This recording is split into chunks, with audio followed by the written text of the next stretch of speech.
Hello नमस्ते प्रणाम। आप सब कैसे हैं? मैं आशा करती हूँ कि आप लोग अच्छे होंगे। मैं शिव भक्त उर्मिला देवी अपने यूट्यूब चैनल में आप सभी का स्वागत करती हूँ और करती ही रहूँगी। फिर से मैं छठ गीत गाने जा रही हूँ। पसंद आए तो लाइक सब्सक्राइब शेयर जरूर कीजिएगा और कमेंट में जरूर बताइए मेरा गीत आप लोग को कैसा लगा। छुट्टी लेके आइले सजनवा होला छठी माई के पूजनवा।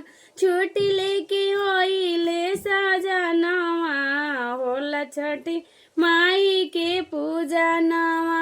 होला पूजनवा होला पूजनवा। छुट्टी लेके आइले सजनवा होला छठी माई के पूजनवा।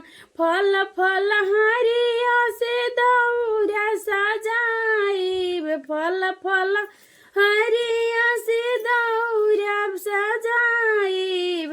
अब चमक दियरा बारम घटिया होला छठी माई के पूजनवा।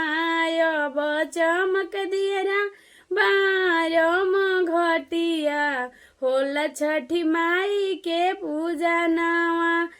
छुट्टी लेके आइले सजनवा होला छठी माई के पूजनवा।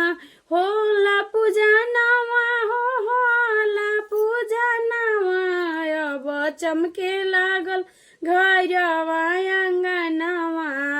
अब चमके लागल घरवा अंगनवा होला छठी माई के पूजनवा।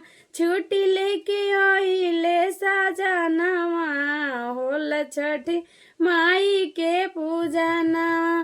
फल फल हरिया से दौरा सजाइब। फल फल हरिया से दौरा सजाइब।